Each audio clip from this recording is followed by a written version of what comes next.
Thank you everyone for being here. I know it's the last session and we are all a little bit tired, and I'm not talking about anything happy now, so I really appreciate that you're here. For those who don't know me, well, Francesco also said my name. I'm Lucia Macchia, and I will be talking about physical pain and the role of measuring pain when assessing societal well-being. We'll be talking about measuring well-being in general, physical pain as a measure of well-being. I will be presenting some findings, and I will make a clarification in a second. And by the end, we will talk about policy implications of measuring pain and what we could do moving forward. So this is more of a conceptual idea.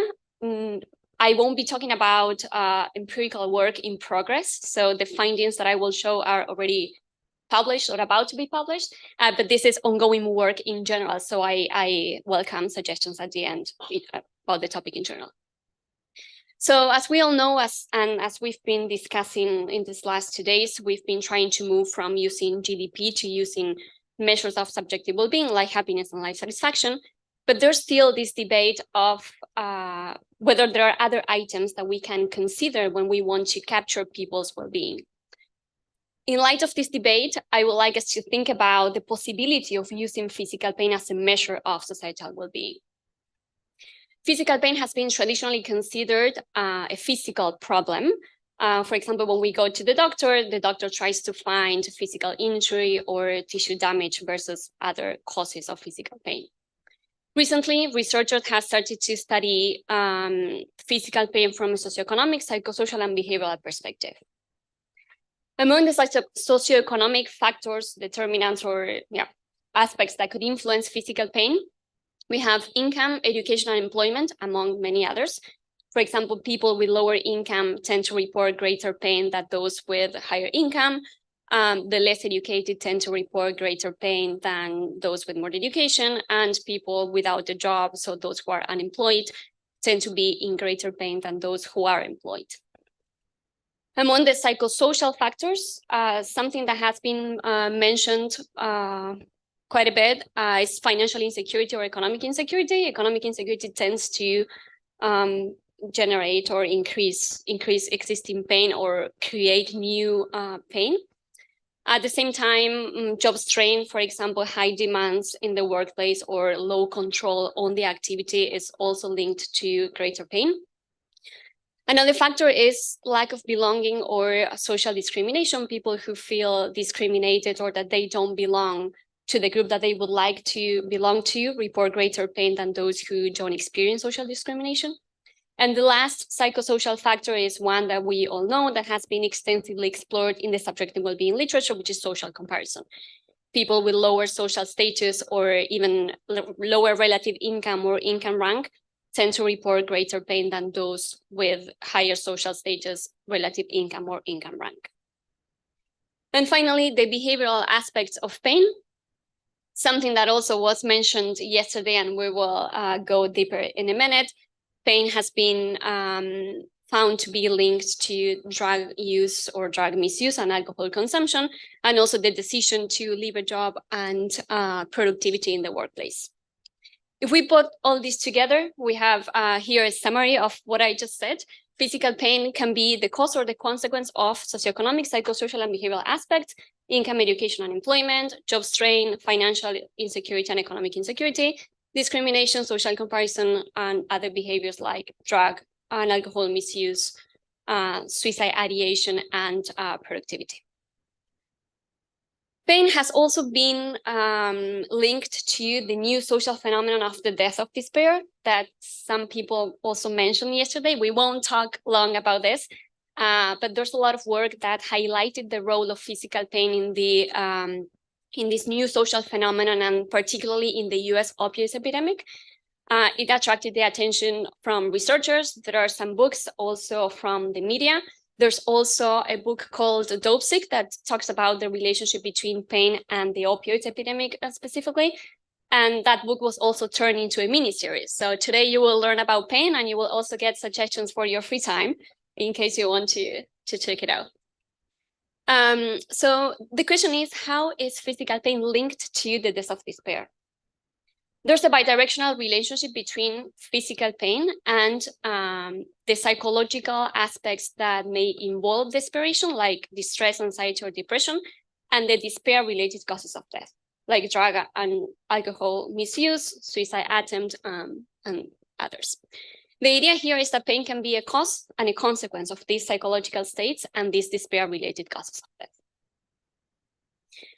So up to now, we have a picture of the physical pain situation in our literature, at least, because there's a huge literature in sociology and epidemiology and also the medical sciences that look at the role of physical pain in general well-being. So we are used to measuring physical well-being with positive measures of like happiness or life satisfaction or other positive emotions like joy. The idea is to also consider pain as a measure of well-being, but more on the negative side of the well-being equation. It could be a measure of mental ill-being versus well-being, or a purely physical health outcome. So the idea is to start thinking about pain as a measure of well-being, individuals and societal well-being, and try to position it in the negative emotions bag of the whole well-being picture. I will show findings from 3 papers that are kind of part of this new literature on the socioeconomic, psychosocial, and behavioral aspects of pain. This comes from a paper that was published 2 years ago. Some of you might have read it or even heard about it from myself. And here we found that when the unemployment rate was high, the level of physical pain was higher than when the unemployment rate was lower. This is at the country level. We used the Gallup World Poll with almost 10 years of data. I won't get into the small details of each paper, but we can discuss later if you want.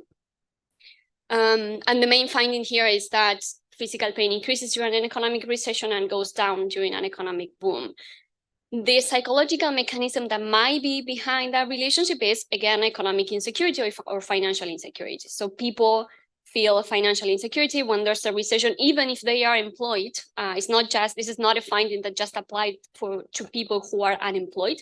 This applies to everyone in the society. And the idea is that the mechanism that might mediate this relationship is financial insecurity due to a global economic recession. The second finding is the link between adverse employment circumstances and physical pain. Here we use HILDA, the Australian panel, with 20 years of data.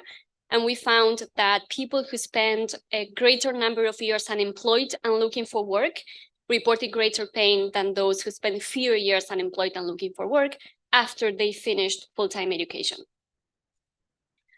Of course, these findings are after controlling for the huge number of demographic variables that we usually control for.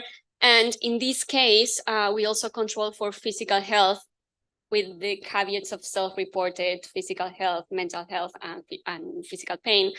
The coefficient gets smaller when we control for mental health and physical health, but the significance is still there. And the other finding of this study is that we found that people who were underemployed or overemployed reported greater pain than those who were working full-time and were happy with their working hours. Here the idea, and in the regressions, we also found that the magnitude of the effect, these are just means. In the regressions, we found that the effect of being underemployed and overemployed on physical pain was very similar. And the idea is that it's not about working more, because we could expect people who work more than the number of hours they would like to work report pain because they simply work more. So they are using more their body in their work. And the idea here is that the effect for those who are underemployed and overemployed is pretty similar, meaning that what matters is the mismatch between the hours that I actually work and the hours that I would like to work. And the last one, so up to now, the picture is very sad, but there are protective factors of pain. So there are things we can do to either reduce that pain or prevent that pain. This is self-reported data linking to the previous talks using UKHLS. And we found that people who engage in prosocial behavior or self-reported to engage in prosocial behavior reported lower pain interference with work than those who did not engage in prosocial behavior. The other key finding here is that engaging in both volunteering and donating money to charity and volunteering time to an organization, the effect was stronger on pain interference than engaging in neither.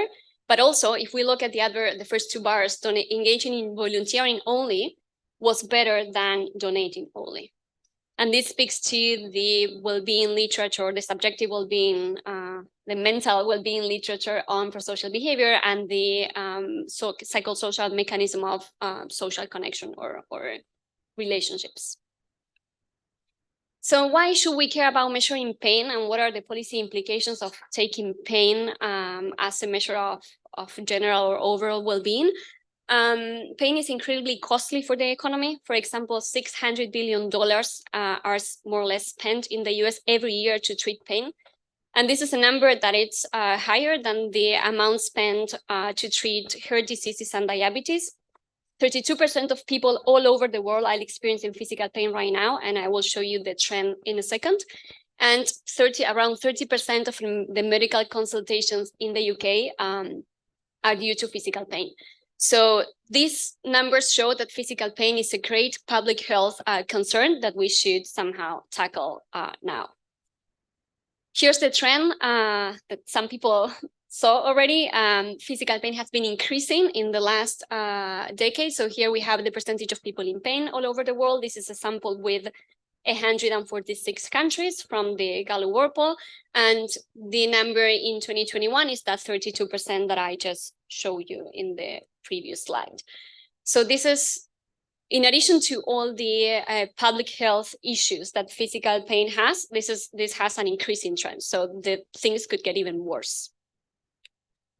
What can we do from a policy perspective to improve the pain situation in the society? We can, of course, provide people with employment, encourage people to engage in prosocial behavior, for example, from a health or a physician perspective, provide people with financial security or economic security, also provide inclusion and belonging in communities. So moving forward, and I think I'll be early. So who would benefit from the work or the research on physical pain and from trying to consider pain as a measure of well-being? Researchers, of course, all of us would gather some new insights when trying to study pain. National governments and policymakers who are in charge of, designing health and well-being interventions or no interventions but policies, and those agencies who are in charge of collecting well-being data. Of course, organizational leaders, because pain has a lot of organizational implications. People who are, so greater pain in the workplace is linked to greater turnover, absenteeism, and lower productivity. And of course, physicians, which are the first point of contact when we are in pain. Why could we consider pain a good measure of overall well-being? Pain could complement existing measures of well-being. We are not saying that we should stop using the classical measures of subjective well-being like happiness or life satisfaction, but looking at happiness, life satisfaction, and other measures of mental and subjective well-being plus pain could give us additional insights of the whole well-being picture. Pain could be a marker of mental ill-being, and this is also associated with the other 2 points. Pain can be a more objective indicator, and I'll go back to these 3 together, and is not associated with the social stigma of poor mental health. This means that for some people, it's easier to report the pain that they feel in their body. And this is why we can say that pain is a more objective indicator, because pain could be more easily reported or even more easily identified than poor mental health, for example, stress or anxiety. Pain is not associated with the social stigma of reporting poor mental health. In some cultures, reporting poor mental health is a sign of weaknesses, whereas pain might not be. And we need a lot of more research on this to know whether pain has the same stigma or which type of pain and where this can change. And because of these main 2 things, pain can be a marker of negative emotions or ill-being, for example, stress, anxiety, depression, and so on. And finally, pain is a public health concern that needs urgent attention due to all the numbers that I showed you. How can we measure pain? For those who are wondering, there's a lot of debate as well on objectives, subjectives, and the same debate that we had when the subjective well-being literature started somehow. We are still having it when we look at pain. But we could use this pain scale from 0 to 10. 0 is no pain at all, and 10 is the worst pain we can have. And having this measure is kind of cheap to include in a large-scale survey, and is something that everyone can answer straight away. So to conclude, we've been moving from GDP, subjective well-being, and there's this debate about new measures, and we could include or consider pain as an answer to this debate on these subjective well-being measures. And the main point that I want you to take away from this talk today is that considering pain a measure of well-being can help us to do two things. The first one is to improve the design and evaluation of public policies for well-being. And the second one is to move this work of how to measure well-being better forward. Thank you very much. Thank you, Lucia. This is super interesting. I have two questions. First, what is empirically the correlation between pain measures and self-reported health? Because I understand that I understand if you compare it with the objective health measures, there would be differences. But I would assume that there is some relation with the more general measure. And are we capturing anything different that we don't capture? Yeah. Do we collect questions or to see what's the plan? Oh, okay. Okay. Yeah. And the second one was, what would you suggest is more relevant, frequency or intensity? Because I understand there is some dichotomy in these two measures, and in particular with respect to pain, I don't think I've ever seen this debate anywhere. So should we measure how often people experience pain or how bad the pain is? Great questions. Thank you, Katya. So with regard to the first one, the correlation, so there's the correlation between, for example, satisfaction with health and pain is pretty high, but then it depends on the health aspect or the biomarker that we use as a health indicator, because there are some health problems that do not involve pain. So that depends on the aspect that we are looking at. But in general, pain and satisfaction with health are highly correlated. Even, for example, in some of the studies, we control for physical health and perception of physical health and also mental health, and they are highly correlated. So there's an issue there, and we still don't know with which type of objective measures of health pain will correlate, because there could be some variation. And with regard to the other question, I would measure everything. Yeah, and I think that level, frequency, and also interference. So one of the most popular measures of pain, in addition to level and frequency, is pain interference, because the idea is that for many people, pain is a problem for their daily lives. For example, there are data sets. The UK HLS has only one pain measure, which is part of the SF-36 scale on general health. And the question is whether pain interferes with your work. But there are other data sets that ask, for example, 6 questions, whether pain interferes with your mood, with your sleep, with your work, with your relationships, and so on. So looking at pain interference and the impact of pain in daily lives, I think that's one of the best ways to capture pain. Yes, thanks a lot for a nice presentation. I have 2 trivial questions probably. The first one is, how do you deal with causality in this kind of studies? Because you say unemployment has an impact, on our physical pain, or at least people who are unemployed tend to report higher levels of pain. Yeah. But it might also be the other way around. So you don't feel well, so you don't go to work. And, in this kind of studies, it's difficult to identify what causes what at the end. And the other question is actually in line with the previous one. How is health measured, physical pain, measured in this in this kind of surveys? And do they distinguish between types of pain? Like, is it a chronic pain, my back, aches every single day, or it's a kind of specific pain which is related to a severe disease? Because it might also, have a difference on implications for policy makers, etc. Yeah, thank you.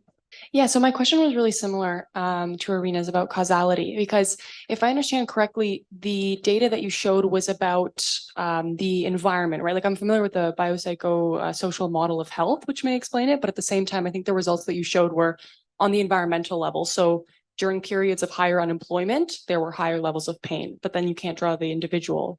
You can't draw the relationship from unemployment to health to pain for an individual person because of the ecological fallacy. So I wonder if that's, yeah, like, so do you find both effects? Yeah. Hello, thank you. Very interesting. I was thinking that maybe, I don't know if you have looked at it, but seeing like which demographic groups, for instance, tend to over-report or under-report the level of pain, for instance, or comparing people who have the same diagnosis, but they report different levels of health. Because the first thing that came to my mind is that I have found myself in the doctor, and the doctors actually ask you, like, this pain that you feel on a scale from 0 to 10, how intense it is. So I think it could also be very useful. Maybe this is already in the literature, but for policies, I mean, to that doctors could use this information when they have, I don't know, a woman instead of a man in front of them. Maybe they know that women tend to underreport, for instance, or regarding different age groups. So yeah, thank you. Thank you. So with pain, one thing that I would worry most about is sort of a long tail of pain. So the occurrence of extreme pain. The canonical example, I guess, would be cluster headaches. Yeah.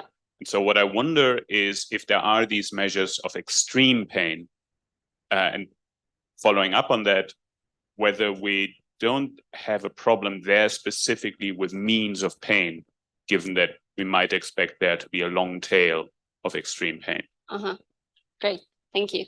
You think you can wrap it up in 2 minutes? Yes, of course. Oh, you pay. Casper. Okay, thank you for the questions about the correlation issues. So the one on, in general, we use panel data, lagged variables, and also test reverse causality in these cases. In particular, the paper on unemployment, the unemployment rate is, we used a panel of countries, and we used the percentage of people in pain in each country. So it's a country level study. But it's true that it could be the other way around. In fact, there's a bidirectional link between all these things. So that's why at the beginning I said that I didn't present an ongoing project paper, but there's a lot of work to do to learn more about these things. About the questions, usually so this is a bit tricky because the research on pain, at least from this perspective, from large scale data and our well-being perspective, is pretty new. For example, the question on the unemployment rate paper, the pain question is whether you experience pain yesterday, yes and no. So we wouldn't be able to know the effect in the different degrees or levels of pain. There are other questions, for example, the pain interference or pain level is 0 to 7, 1 to 5, and these type of things. But there's still a lot of work to do to get the kind of right question or a better question on pain. Demographics, in the unemployment paper, we found that people during a recession, women report greater pain than men. Still, we don't know if this is a reporting issue or because women tend to report greater pain than men, or men tend to misreport their pain. But at least that's what we found. And in general, women tend to report greater pain than men. The less educated, people with lower income, and people in middle age tend to report greater pain than the other groups. And the question on extreme pain, that's a very good question. So there are questions on chronic pain and the type, because Sophia, I think you also asked about the type of pain, if it's back pain, headache, or I don't know who. There are some questions on the type of pain, back pain, headache, or joints, and so on. And there's no specific question on extreme pain, but some questions, the last category is very severe or extreme pain, which we could do some analysis isolating those categories. Thank you so much. Thank you.